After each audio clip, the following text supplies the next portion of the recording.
पहले धर्मगुरु रहे, विश्व गुरु रहे, और हम ही ने पूरे समाज हेलो। को शिक्षित और संस्कारित भी किया है।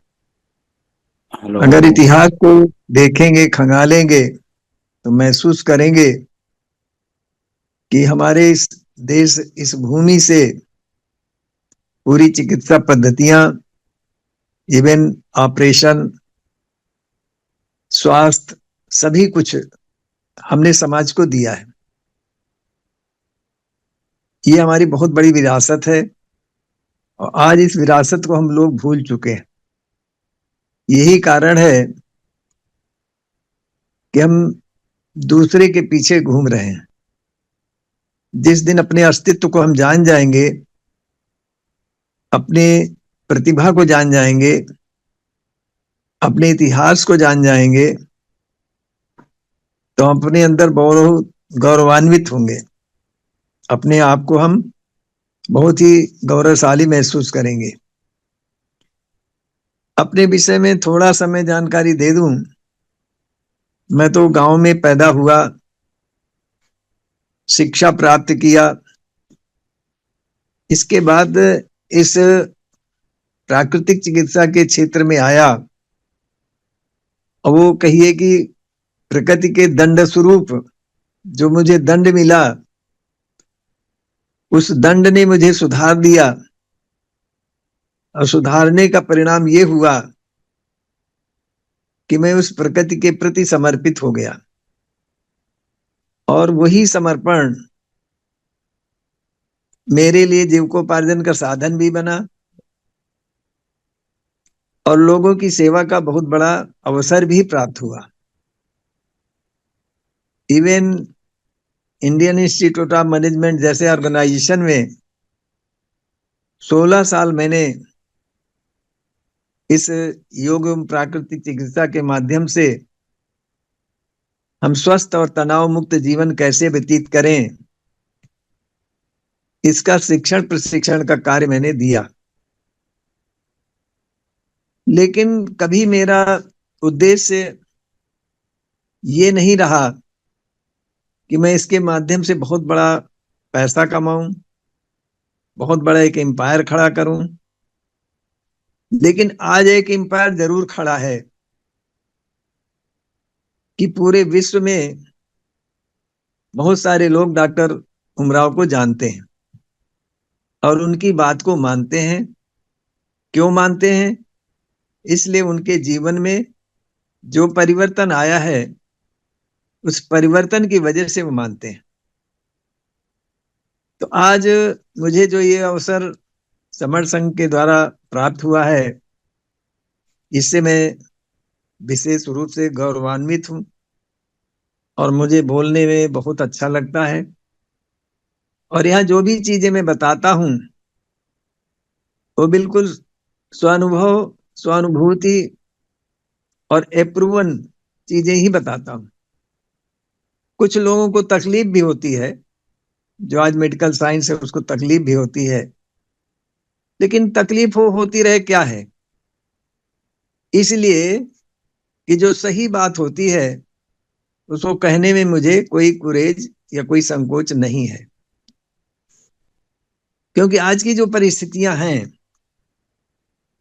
हमारे जो सरकारी अस्पताल होते रहे या रहे हैं, वो भी बंद हो रहे हैं।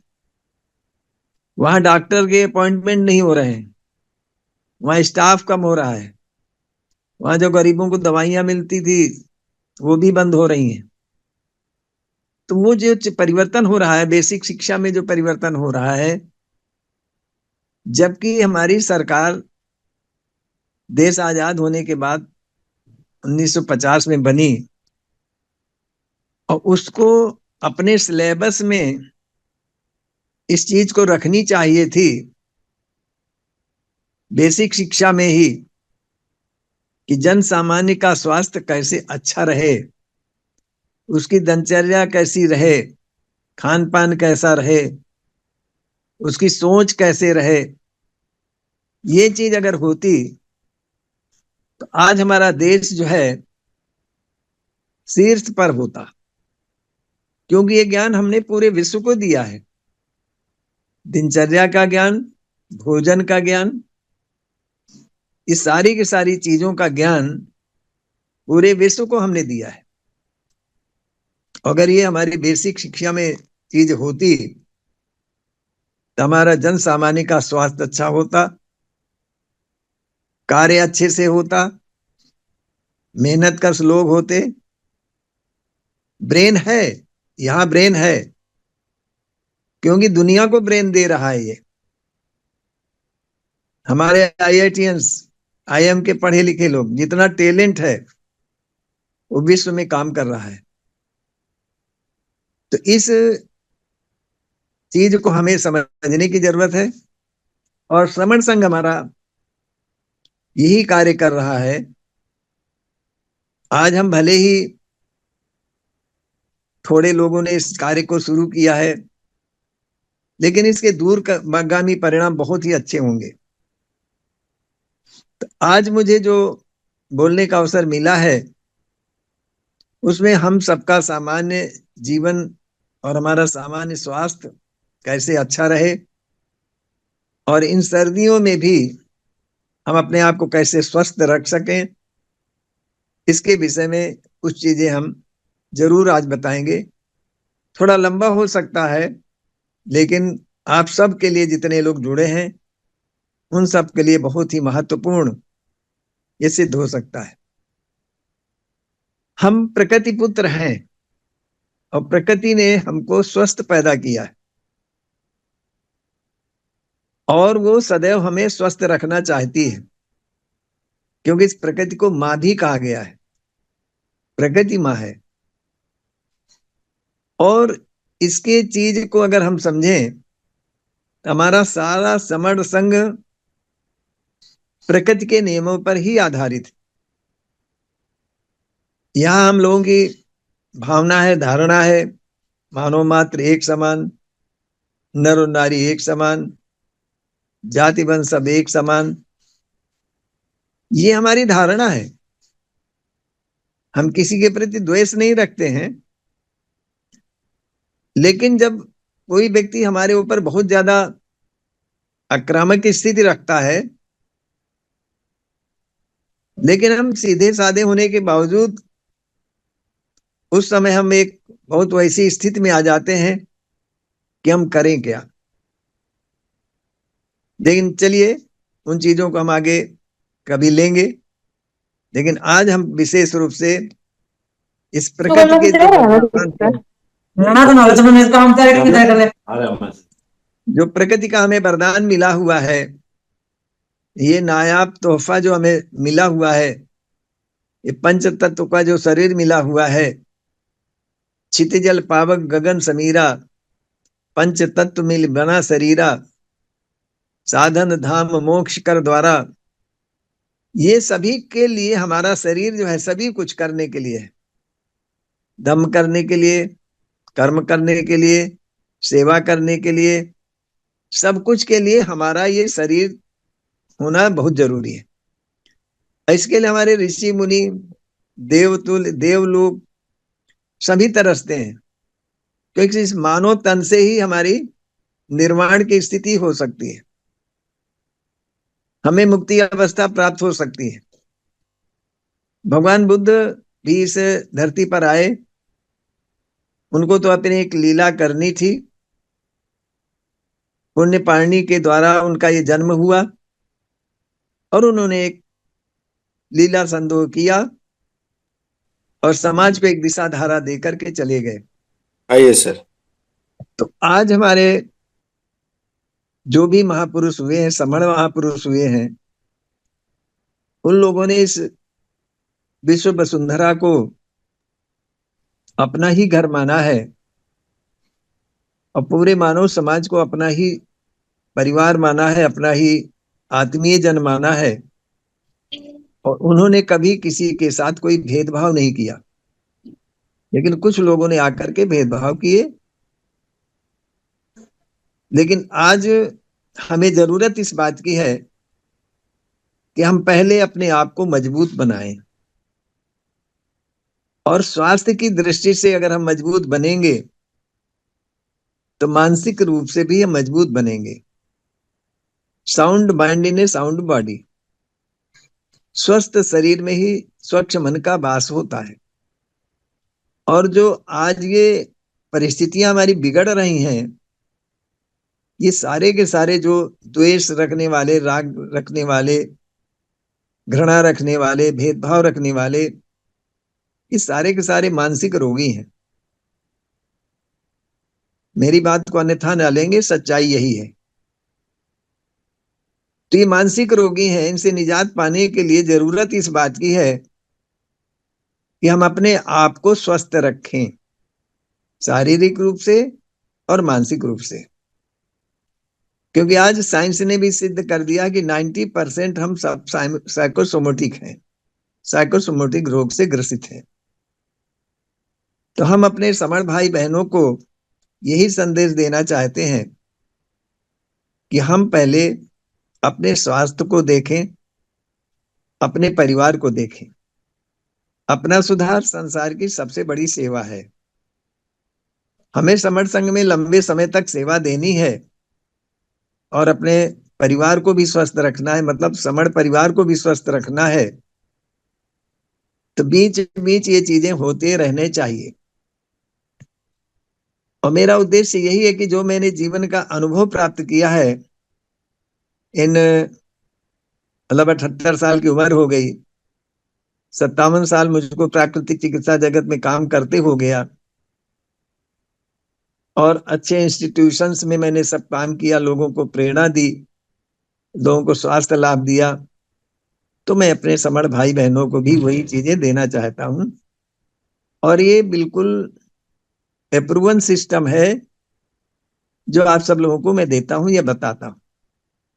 इसमें किसी प्रकार का उस तरीके का नहीं कि किताब में ये लिखा है, ये किताब में ये लिखा है, वो चीजें नहीं। जो अनुभव है, स्वानुभूति वाला, वही चीज मैं बताता हूं। तो पहला तो हमें प्रकृति की शरण में ही जाना पड़ेगा। अगर हमें स्वस्थ रहना है तो प्रकृति की ही शरण में जाना पड़ेगा।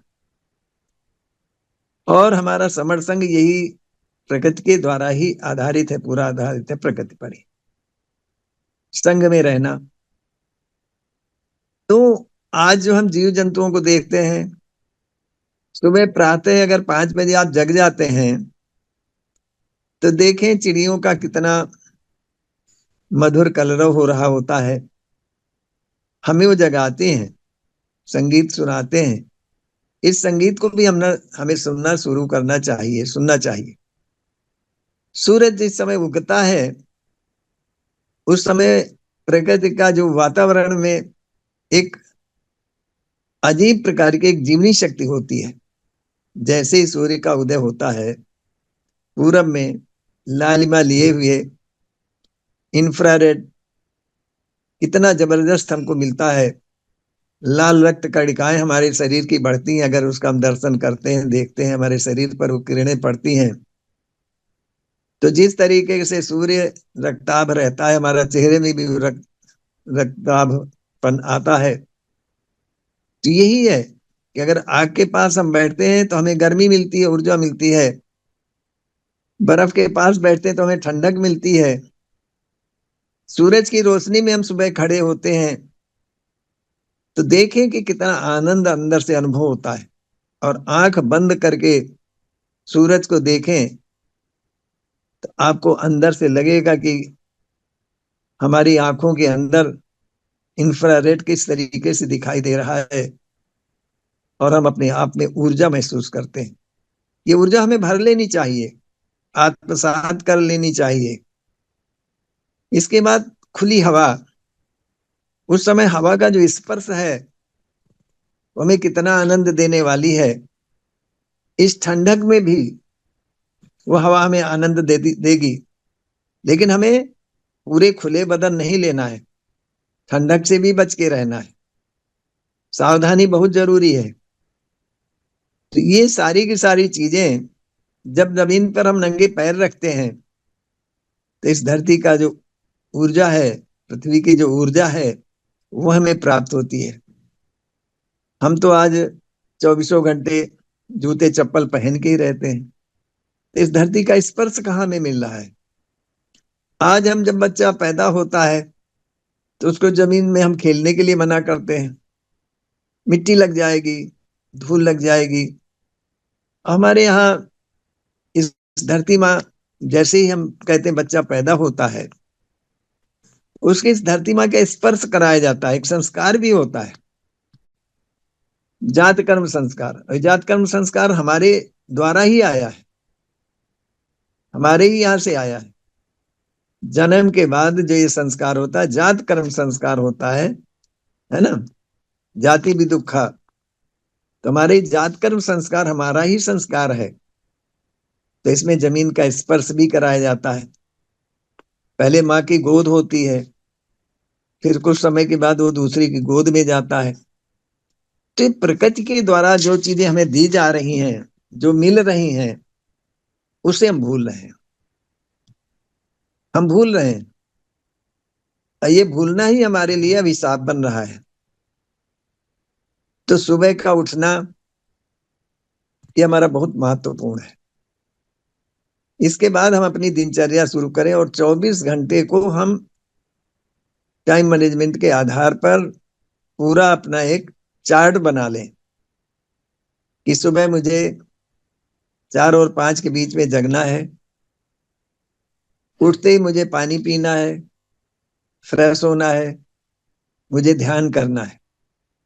कम से कम 1 घंटा।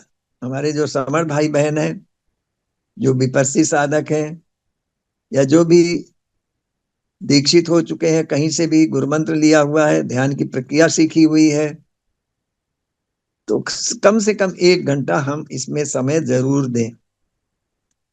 ये जो आप समय दे रहे हैं निरर्थक नहीं है, ये बहुत सार्थक है। उस समय अपने आप को जानने का आपको मौका मिलता है, अपनी क्षमताओं को जानने का मौका मिलता है, अपने अंदर जो यथा पिंड तथा जिस पिंड में है, जो समस्त ब्रह्मांड में, इस चीज को जानने का मौका मिलता है। आप अंदर की गहराइयों में जाते हैं और आप एक ऊर्जा से ओतप्रोत हो जाते हैं। उसी प्रकार से जैसे दिन भर आपने मोबाइल को यूज किया, डिस्चार्ज हुई बैटरी, फिर चार्ज करने के लिए चार्जर से जोड़ दिया, तो उसी तरीके से प्रकृति से जुड़ने के लिए, प्रकृति की शक्ति को अपने अंदर आत्मसात करने के लिए आपने ध्यान की प्रक्रिया को अपनाया। और एकाग्र मन, सूक्ष्म मन बहुत ही शक्तिशाली, बहुत ही पावरफुल है। ये आपको ध्यान के माध्यम से ही प्राप्त होगा, ध्यान के द्वारा ही प्राप्त होगा।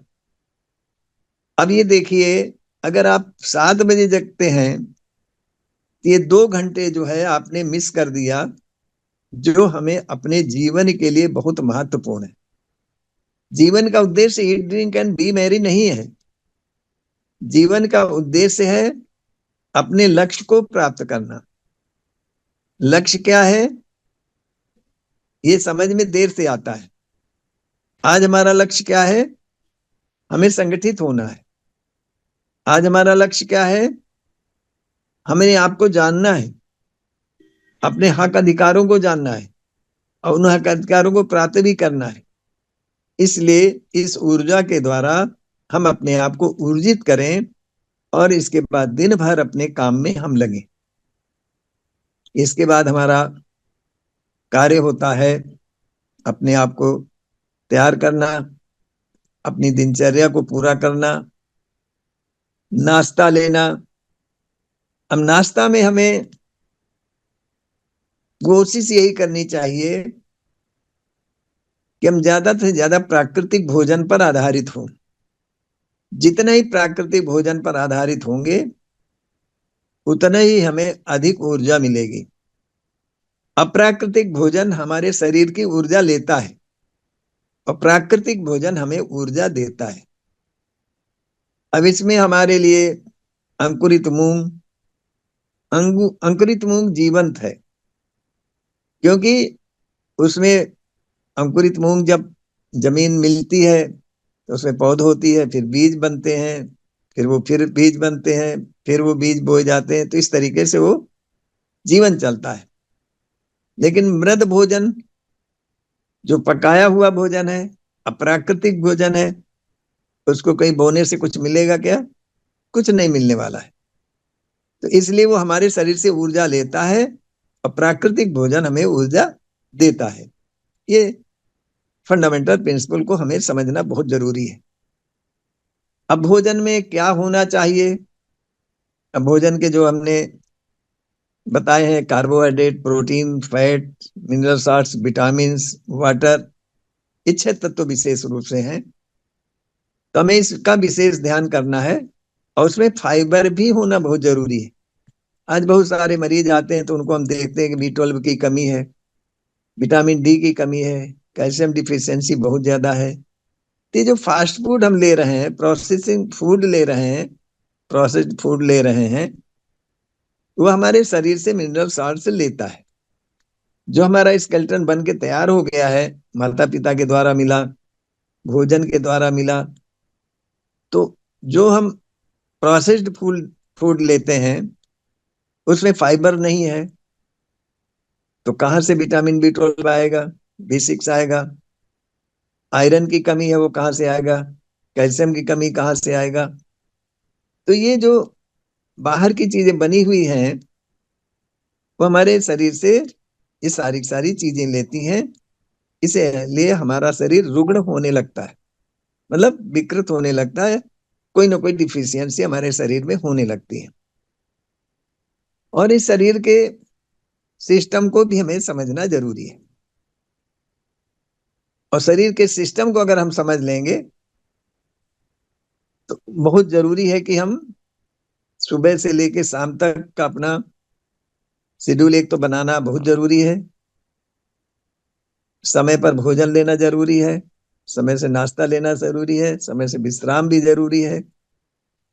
और सुबह उठते ही पानी पीने के बाद अगर हमारा पेट साफ हो जा रहा है तो समझ लिए आपका सिस्टम बढ़िया है।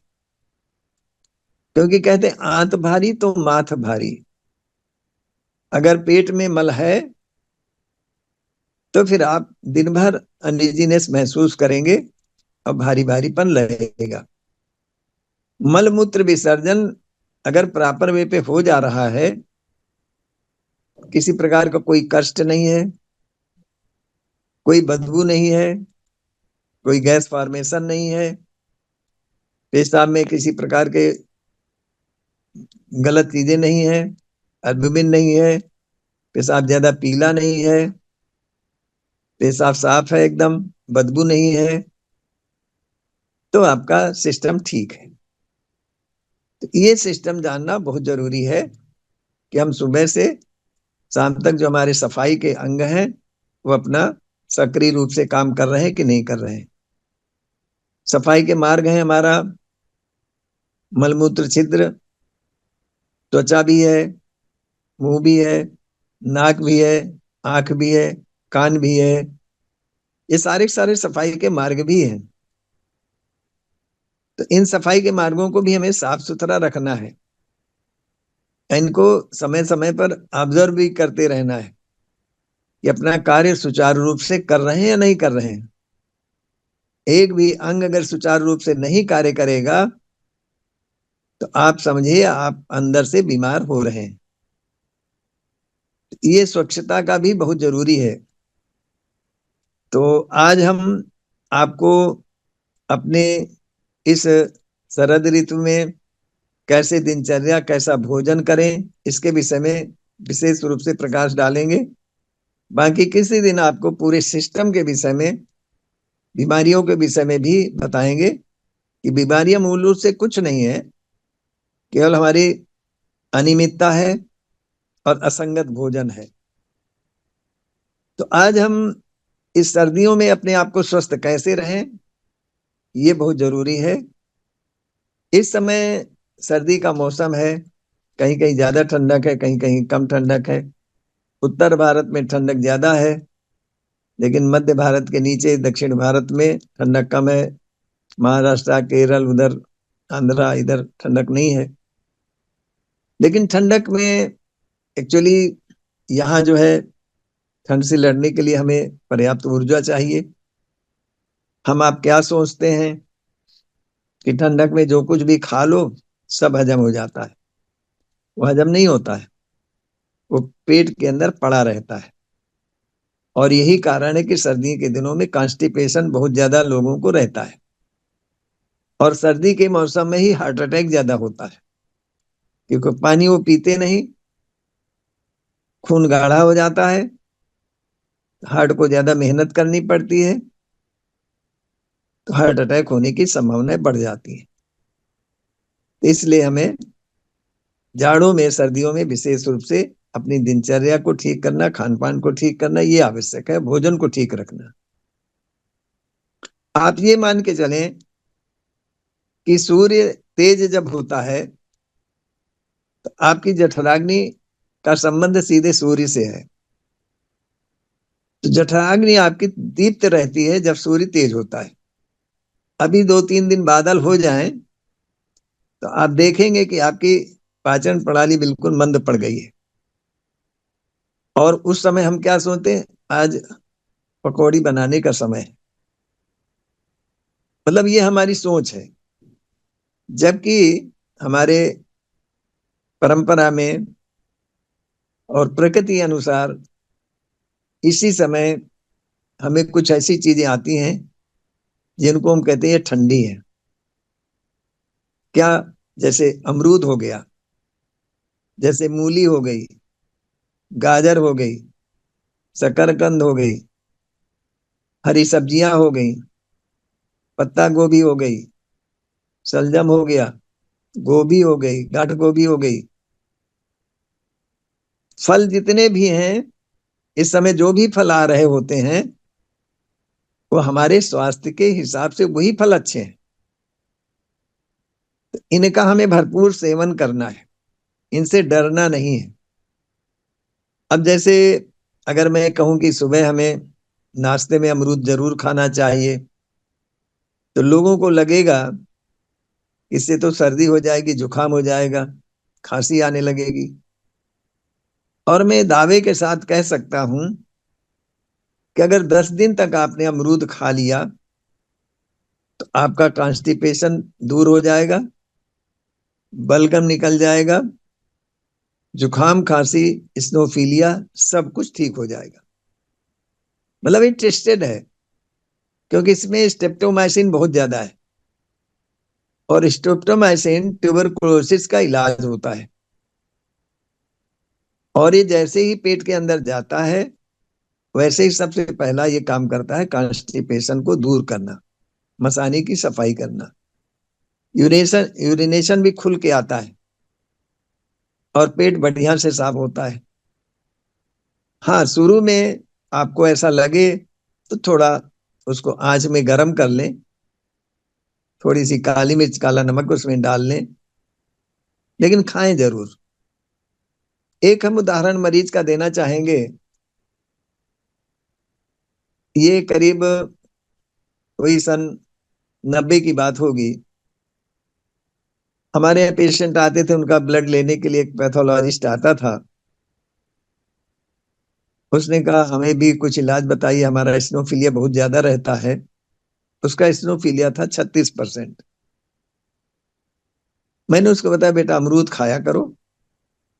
एकदम से चौंक पड़ा कि आप अमरूद बता रहे हैं, और ऐसी ठंडक में, दिसंबर जनवरी फरवरी में। हमने कहा हाँ बेटा, ये तुम्हारी दवा है। यकीन करिए, उसने पहले 2-3 दिन गर्म करके लिया, फिर वो हॉस्टल के सामने था तो वो 1 किलो सुबह अमरूद ले लेता था, और दोपहर तक वो 1 किलो अमरूद खा लेता था। 15 दिन बाद उसने टेस्ट कराया तो उसका स्नोफीलिया नॉर्मल एकदम। तो ये जो टेस्टिमोनियल्स हैं, इन 57-58 साल में जो मैंने पाया है, प्रैक्टिकली जो पाया है, वही मैं आप लोगों को बताता। अगर मैं अपने बचपन की बात बताऊं तो मुझे जुकाम बना ही रहता था, नाक मेरी बहती ही रहती थी।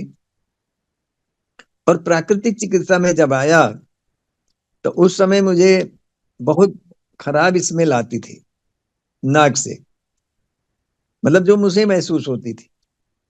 और पेट आए दिन डिस्टर्ब रहता था। कभी 3-3 दिन तक, 4 दिन तक मोशन नहीं होता था, और जब होता था तो 3-4 बार होता था। और जब भी मोशन जाए, नहाए धोए, सफाई करें, नाक साफ करें, फिर भी वो बदबू मेरा पीछा नहीं छोड़ती थी। जब प्राकृतिक चिकित्सा में आए, मेरे जीवन का टर्निंग पॉइंट था। प्राकृतिक चिकित्सा में आया तो जुकाम तो ठीक हुई। मेरी जो आंखें -3.75 सिलेंडर मेरी चश्मा रहता था, ब्लैक बोर्ड नहीं दिखता था, आज मुझे चश्मे की भी जरूरत नहीं है। 50 के बाद मेरा पढ़ने वाला चश्मा थोड़ा सा लगा। कहने का तात्पर्य ये है कि प्राकृतिक चिकित्सा के माध्यम से और इन खान पान के माध्यम से ही मैंने इस शरीर को पाया है।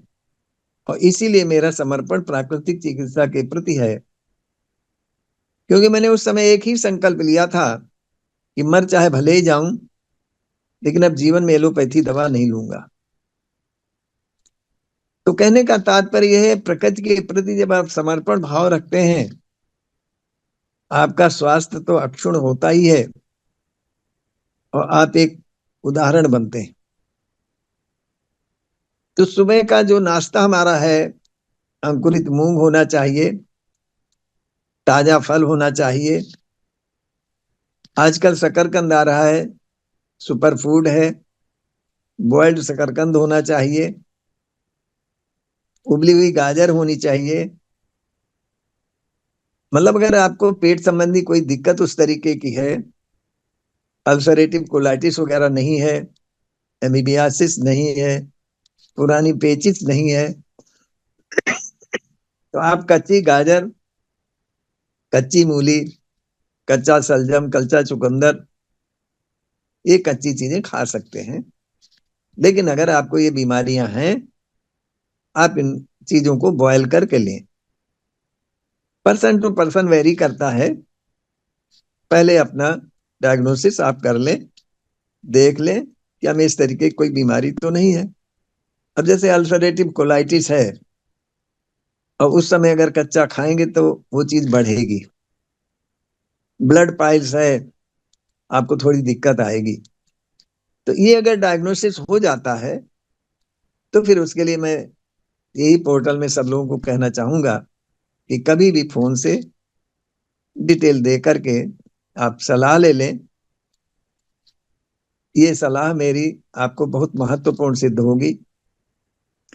तो नाश्ते में आपका ये अगर है, अब फास्ट फूड आप ले रहे हैं, चाय ले रहे हैं, बिस्कुट ले रहे हैं, नमकीन ले रहे हैं, इससे आपकी जीवनी शक्ति बढ़ेगी नहीं, जीवनी शक्ति घटेगी। और जितना ही ये सजीव भोजन करेंगे, उतना ही आपको एनर्जी मिलेगी।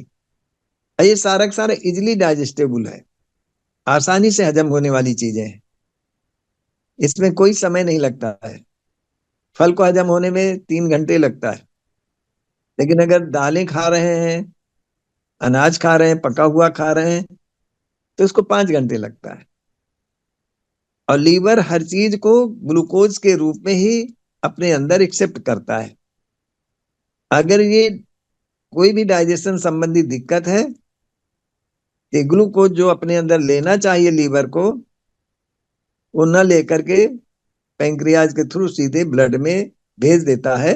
यही होती है ब्लड शुगर की बीमारी। अब आज ब्लड शुगर का हब बन रहा है हमारा देश। इससे भी हमें सावधानी से निजात पाने के लिए हमें प्रकृति की ओर जाना ही पड़ेगा। ये तो जिंदगी भर दवा बीपी की, शुगर की, थायराइड की लेना ही लेना पड़ेगा, और यही वो चाहते भी हैं। तो अगर हम नाश्ते में सुधार कर लेते हैं, अब इसके बाद आता है दोपहर का हमें भोजन। अब भोजन में हमें संतुलित भोजन, संतुलित भोजन का तात्पर्य यही होता है कि हमें protein, carbohydrate, fat, mineral, salts, vitamin सभी कुछ मिले। तो ये सभी कुछ कैसे मिलेगा? प्राकृतिक भोजन से ही मिलेगा। अब जैसे आजकल गेहूं में फर्टिलाइजर का प्रयोग बहुत हो रहा है, फल सब्जियों में कीटनाशकों का प्रयोग बहुत हो रहा है। तो इन इससे भी हमें अंदर से जागरूकता अंदर से लानी पड़ेगी। अपने किसान भाई जो भी समण भाई बहन है, उनसे हम एक ही निवेदन करेंगे कि वो अपनी थोड़ा सा खेती किसानी में थोड़ा सा सुधार ला करके प्राकृतिक खेती करना शुरू करें। प्राकृतिक खेती के लिए सुभाष पालेकर जी ने बहुत अच्छी टेक्निक बनाई है, दिया है, और वो टेक्निक बहुत ही महत्वपूर्ण है। उसको भी अपना सकते हैं आप। तो कम से कम कुछ नहीं तो अपने लिए आप उस टेक्निक को अडॉप्ट करके, अपना करके प्राकृतिक ढंग से अनाज पैदा करें, प्राकृतिक ढंग से फल सब्जियां तैयार करें। और ये कार्य हमने काफी पहले से अपने फार्म पे शुरू भी कर दिया है।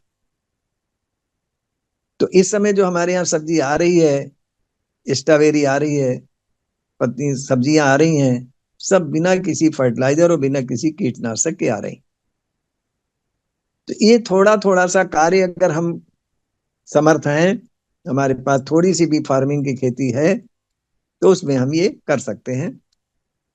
तो दोपहर का भोजन जो अगर हमारा है, उसमें हमारी हरी सब्जियां पर्याप्त मात्रा में हों, और रोटी के लिए हमें मोटे अनाज की, जिसको मिलेट्स भी आज कह सकते हैं, जैसे जौ है, हृदय रोग के लिए बहुत अच्छा है। बाजरा है, सर्दियों में बाजरे का सेवन बहुत महत्वपूर्ण है। कैल्शियम पर्याप्त मात्रा में है, फाइबर पर्याप्त मात्रा में है। ज्वार है, ज्वार में भी कैल्शियम और आयरन पर्याप्त मात्रा में है। रागी है, रिच प्रोटीन और हाई फाइबर है उसमें। तो हम आज टाइम टेबल जो बनाते हैं मरीजों का, उसमें हम रोटी के लिए उसको लिख देते हैं, बता देते हैं जौ, बाजरा, ज्वार, रागी। तो जौ ज्वार बाजरा 30-30% तो 10% रागी, क्योंकि हाई फाइबर है ये। रागी को 10% ही हमें रखना है। अब ये रोटी अगर आप ले रहे हैं, तो आप देखेंगे कि इस रोटी के अंदर जो स्वाद आएगा, जो आपको रिच फाइबर मिलेगा, आपको कॉन्स्टिपेशन की तो प्रॉब्लम हो ही नहीं सकती, आपको गठिया हो ही नहीं सकता, आपको ब्लॉकेज की प्रॉब्लम आएगी ही नहीं। तो अगर ये चीज हम अपने खान पान में परिवर्तन ले आते हैं, हम ब्लॉकेज के बन जाते हैं, हार्ट अटैक से बच जाते हैं, हमें बाईपास सर्जरी से अगर बच जाते हैं, तो हमारे लिए बहुत बड़ी उपलब्धि प्राप्त होती है। और हरी सब्जियों में जो मौसम की सब्जियां हों, उन्हें ही हमें प्रयोग करना है। जैसे अभी तक का सीजन था, मैंने किसी के टाइम टेबल में गोभी, पत्ता गोभी, ये चीजें पत्ती वाली सब्जियां बिल्कुल नहीं लिखी होंगी। लेकिन 15 दिसंबर के बाद से ये गोभी है, पत्ता गोभी है, ब्रोकली है, गांठ गोभी है, ये सब चीजें मैंने, सोया मेथी है, बथुआ है, पालक है, ये सब इस समय जाड़ों में देने के लिए मैं लिखता हूं। तो ये चीजें जो है, जैसे पालक है, अब पालक अपने फार्म से आती है और भरपूर आती है, अब कैसे खत्म हो। तो पालक की सब्जी भी बनती है, पालक को पीस करके उसकी आटा गूंथ करके पराठा भी बन जाता है। उसमें चिकनाई कम से कम होती है, लगती है, बिल्कुल चिकनाई नहीं लगाई जाती। तो भरपूर उसका पालक का भी प्रयोग हो रहा है। सोया मेथी आ रही है, तो सोया मेथी पर्याप्त खाया जा रहा है। ऑर्गेनिक पूरा बैंगन एकदम बिना बिना कीटनाशक, बिना फर्टिलाइजर के बैंगन है।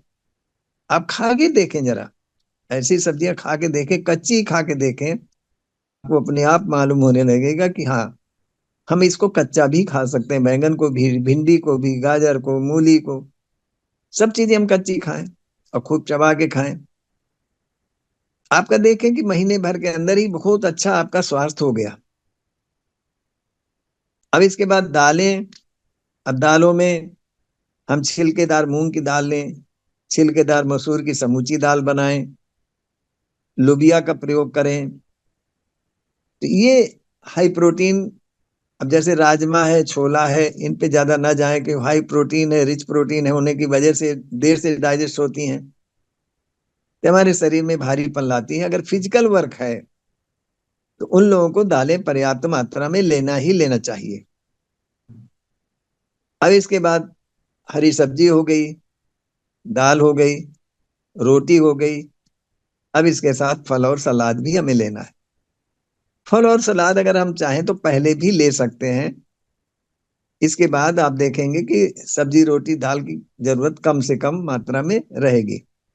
इसमें तेल मिर्च मसाला कम से कम प्रयोग। घर में रिफाइन तो लाना ही नहीं चाहिए।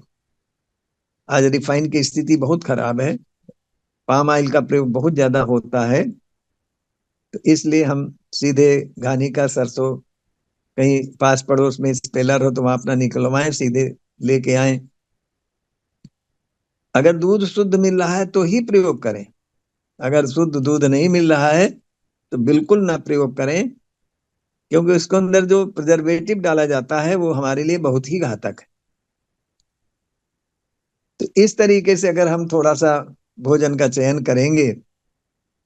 अब रह गई शाम को 5 बजे कुछ स्नैक्स लेने की जरूरत, समझे कुछ लोगों को आती है, तो लोग चाय बिस्कुट नमकीन यही खाते हैं। उस समय हम कहेंगे कि सब्जियों का सूप बनाएं। सब्जियों का सूप बनाने का तरीका है बहुत ही आसान है।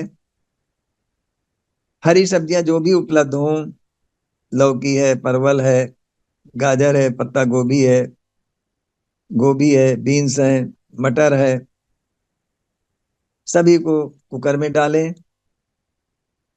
थोड़ा सा भुना पिसा जीरा, काली मिर्च, दालचीनी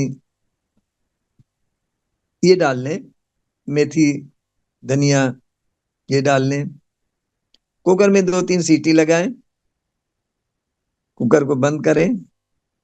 जो पानी हो उसको पहले छान लें।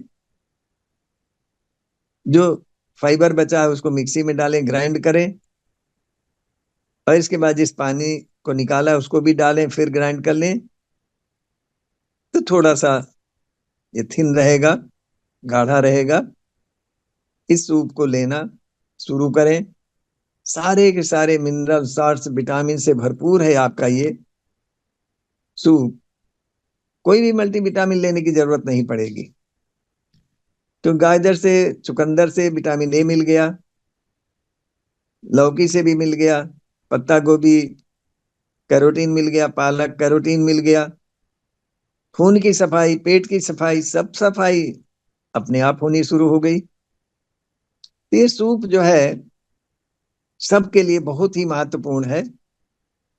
चाहे वो कोलाइटिस का हो, चाहे आईबीएस का मरीज हो, चाहे अल्सरेटिव कोलाइटिस हो, चाहे पाइल्स का हो, सबके लिए फायदेमंद है। अब इसके बाद रात का भोजन, अगर आपको देर हो रही तो ये सूप ही आपके लिए पर्याप्त भोजन है। इसमें अगर अंकुरित मूंग थोड़ी सी डाल दें तो फिर और कुछ खाने की जरूरत शाम को नहीं है। अगर जरूरत समझ में आती भी है तो हल्का भोजन लें, जौ की दलिया लें या ओट्स लें, भरपूर सब्जियां उसमें डाल दें, थोड़ी सी छिलकेदार मूंग की दाल भी डाल दें। तो इसकी खिचड़ी बना लें और ये हल्का भोजन लें। इसके बाद 2 चम्मच इसबगोल की भूसी 1 कप दूध से ले लें। इसबगोल की भूसी कोई दवा नहीं है, लेकिन ये आपको स्टूल को पूरा बांध के रखता है, स्मूथली स्टूल को पासान कर देता है। किसी प्रकार के कोई हाथों में थोड़ी बहुत स्केचेज अगर हैं, किसी प्रकार से गैस फॉर्मेशन जो हो रही है, उनको सबको समेट करके, एसिड वगैरह को समेट करके बाहर करने का काम करता है इसबगोल की भूसी। स्टूल अगर हार्ड है तो उसको सॉफ्ट कर देता है, लूज है तो उसको बांध देता है। ये काम है इसबगोल की भूसी। तो ये आपका थोड़े दिन। अब तो देखिए, आंत अगर आपकी साफ है तो गैस फॉर्मेशन होने का कोई प्रश्न ही नहीं उठता है। गैस्ट्राइटिस के लिए तो बहुत ही महत्वपूर्ण है। अब अगर आपको एसिडिटी की प्रॉब्लम है या अल्सर है, ड्यूोडेनल अल्सर है, पेप्टिक अल्सर है, गैस्ट्रिक अल्सर है, किसी प्रकार का अल्सर है, तो उसका लक्षण एक होता है खाली पेट आपको दिक्कत होना। खाली पेट अगर दिक्कत हो रही है तो समझ जाइए कि आपको एसिडिटी की दिक्कत है, कहीं ना कहीं स्क्रैच है, स्पॉट है। उसके लिए आपको थोड़ा सा पेशेंस रखने की जरूरत है।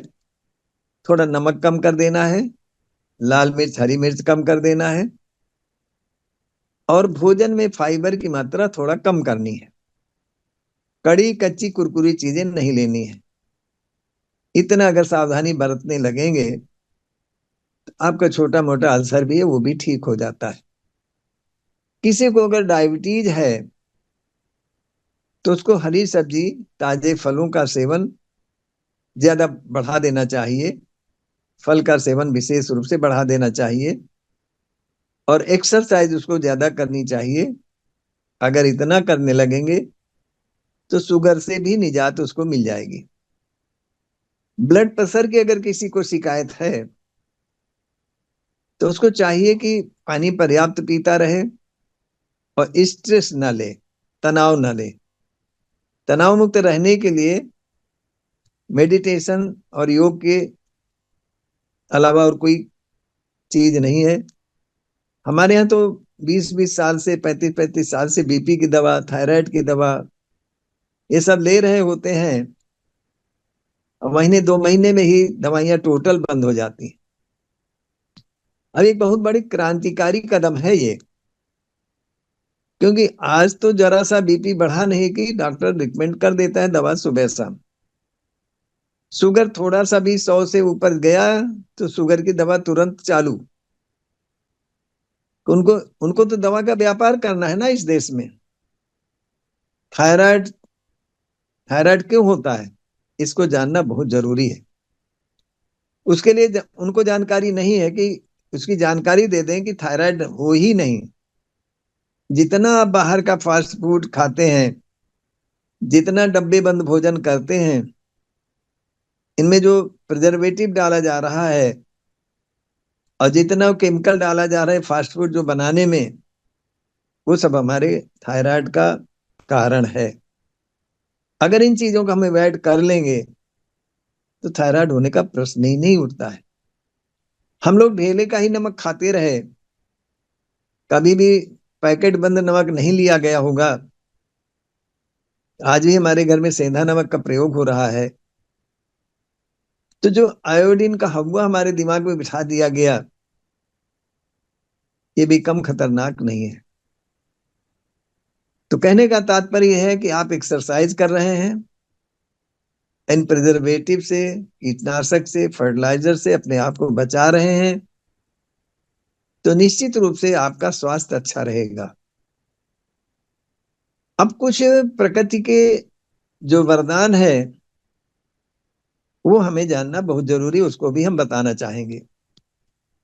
वो एक तरीके से हमारे शरीर को स्वस्थ रखने के लिए प्रकृति के संकेत है। जैसे सुबह उठते ही जी मिचलाना, वॉमिटिंग की शिकायत होना, ये फैटी लीवर की पहचान है। अगर फैटी लीवर हो रहा है तो सुबह आपको पानी पीते अनइजीनेस लगेगा, जी मिचलाएगा। जो उल्टियां आती हैं उसके पीछे कई और कारण भी हैं, किडनी का भी कारण है। अब जैसे फूड पॉइजनिंग हुई, कहीं उल्टा सीधा भोजन आया और हमने खाया, तो निश्चित रूप से हमें डायरिया, डिहाइड्रेशन होता है, लूज मोशन होते, उल्टी होती है। हम प्रकृति हमें स्वस्थ रखना चाहती है, इसलिए गलत चीज अगर हमारे शरीर में गई है और कभी हमने उल्टी की दवा नहीं लिया है, तो निश्चित रूप से गलत चीज जाते ही नेचर उसको बाहर निकालने की कोशिश करता है।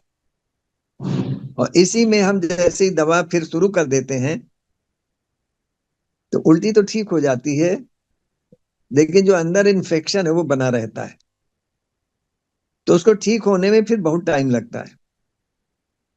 तो ऐसी स्थिति में हमें क्या चाहिए कि अगर उल्टी आई है, हमें और गुनगुना पानी अधिक से अधिक पी लेना है और पेट में हल्के से मसाज करनी है और उल्टी करनी है। उल्टी अपने आप आ जाए तो बहुत ही अच्छा है, नहीं आ रही है तो आप जीभ में उंगली लगाएं, झुक जाएं, दोनों पैर मिला लें, बाएं हाथ को पेट में रखें, दाहिने हाथ की दो उंगलियां जीभ में अंदर तक ले जाएं, धीरे धीरे अंदर बाहर करें, पूरा पानी निकाल दें। पूरा पानी निकाल देंगे और एक बार फिर निकालने के बाद फिर एक बार पानी पिए, फिर उल्टी करें, जब तक स्टमक बिल्कुल साफ न हो जाए तब तक आप ये उल्टी अपने आप। प्रकृति तो पहले चाह रही थी, लेकिन उसको हमारे अंदर इतनी क्षमता नहीं थी कि वो निकाल सके, इसलिए हमें उसका सहयोग करना है। अगर किसी को दस्त भी आ रहे हैं तो उसको गर्म पानी तो पिलाना ही है, उल्टी कराना ही है, फिर इसके बाद गर्म पानी पिला दें और थोड़ा सा लिटा दें और पैरों को पेट की ओर थोड़ा सा दबाव दें। इससे क्या होगा कि आंतों के अंदर जो भी इंफेक्शन है उसको एक बार मोशन के माध्यम से बाहर हो जाना है, हो जाएगा। और इसके बाद फिर आप पेट में अगर सुविधा है तो मिट्टी की पट्टी रख दें, नहीं तो ठंडी तौलिया निचोड़ करके पेट में रख दें। अगर पेट में मरोड़ है या दर्द है तो तौलिया को गर्म पानी में डुबो करके पेट की थोड़ा सिकाई कर दें। इतना करने का प्रोसेस सिर्फ और सिर्फ आधा घंटे में हो जाएगा और आधा घंटे में डायरिया और डिहाइड्रेशन आराम से ठीक हो जाएगा। ये गारंटेड है, टेस्टेड है। अगर किसी को सर्दी जुकाम हुआ है तो ये भी प्रकृति का वरदान है, क्योंकि हमारे अंदर कफ की मात्रा बढ़ चुकी है, इसलिए हमें सर्दी लगी है, जुकाम हुआ है, तो हमें ठंडक से तो बचना ही है, लेकिन हमें काढ़ा के रूप में कुछ प्राकृतिक जड़ी बूटियां हैं जो आम आसपास भी हमें मिल जाती हैं, गांव में तो मिल ही जाती हैं, लेकिन जहां नहीं मिल रही हैं तो हम मार्केट से भी ले सकते हैं। सर्दी जुकाम खांसी के लिए अडूसा, तुलसी, अमरूद की पत्ती, काली मिर्च, लौंग, इनका काढ़ा बना के दे देने मात्र से हमारी अंदर की सर्दी जो है ठीक हो जाती है। जल नीति कर लें, रबर नीति कर लें, सो फार सो गुड। इससे एकदम से साइनस भी ठीक हो जाता है, एलर्जी ठीक हो जाती है, सरदर्द भी ठीक हो जाता है, कफ कोल्ड अस्थमा ठीक हो जाता है। तो ये कुछ चीजें हैं। तो जुकाम को भी हम अभिशाप न माने, वरदान माने। अब बुखार, किसी कारण से बुखार आ गया है तो हमें पहला तो उपवास करना चाहिए, लिक्विड डाइट लें, भोजन बिल्कुल बंद कर दें और रेस्ट लें।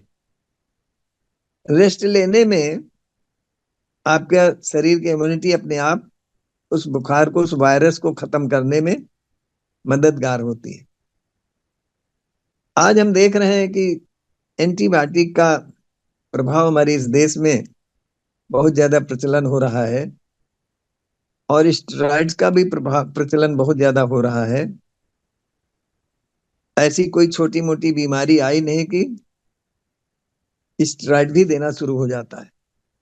और स्टेरॉइड जो है जीवन रक्षक की बजाय जीवन भक्षक बन जाता है। हमारे शरीर का जो अंतः खजाना है, जो बोन मैरो है, उसको यूज करना शुरू कर देता है, हमें तुरंत तो लाभ मिल जाता है, लेकिन इसको दूरगामी परिणाम बहुत ही घातक होते हैं। आज हम देख रहे हैं अर्थराइटिस में भी इन चीजों का प्रयोग हो रहा है। किसी को छोटी मोटी ग्लैंड हो गई, उसमें भी हो रहा है। और उससे हमारा ये बोन मैरो का जो यूज किया जा रहा है, इससे हमें बहुत घातक परिणाम भुगतने पड़ते हैं। एक तो हमारा वजन बढ़ता है, हमारे अंदर जो कार्टिलेज होता है वो बिल्कुल ही खत्म होने लगता है। और इसके बाद हमें आर्थराइटिस की जो भयंकर स्थिति आती है और ऑस्टियोपोरोसिस की जो स्थिति आती है, बड़ी दयनीय स्थिति में मरीज पहुंच जाता है। क्योंकि आए दिन हमारे पास ऐसे मरीज आए होते हैं जिनका उपचार हो रहा होता है। उनका जब हम टाइम टेबल लेते हैं, लिखते हैं, देखते हैं, पूरा डायग्नोस करते हैं, दवाइयों के जब पर्चे देखते हैं, ये सारी सारी चीजें सामने आती हैं। तो हमारे मेडिकल साइंस के जो जुड़े हुए भाई लोग हों, अन्यथा ना लें।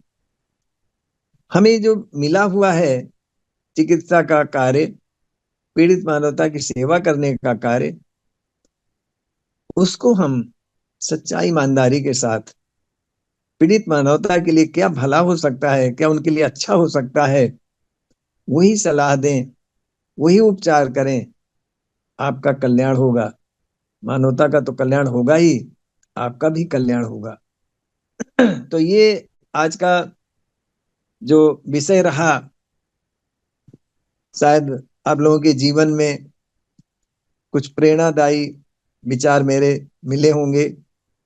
अगर कुछ अनुचित लगे हों तो उसको मैं इस अपने समर संघ से निवेदन करूंगा कि मुझे माफ करें, मुझे माफ करें, मुझे माफ करें। अब किसी दिन मैं आप लोगों को कुछ ऐसी कैंसर जैसी बीमारियों के लिए भी हमें क्या सावधानी बरतनी चाहिए, जो भी ग्लैंड्स हैं उनमें जो भी ट्यूमर वगैरह फॉर्म हो रहे हैं, लेडीज में ब्रीस्ट में गांठें हो रही हैं, उसको कैंसर ही ना समझ लें। और कैंसर ऐसा नहीं है कि अनकेरेबल है, अनकेरेबल वो बनाया जा रहा है, क्योरेबल है। आप अपने खान पान से ठीक कर सकते हैं, अपने रहन सहन से ठीक कर सकते हैं, अपनी सोच से ठीक कर सकते हैं। तो इतना ही आज मैं आप सबको मैसेज देना चाहता था। मुझसे अगर कोई गलती हुई हो तो पुनः पुनः मैं आप सबसे क्षमा चाहता हूँ, क्षमा चाहता हूँ, क्षमा चाहता हूँ। संगम नमामि, संगम नमामि, संगम नमामि।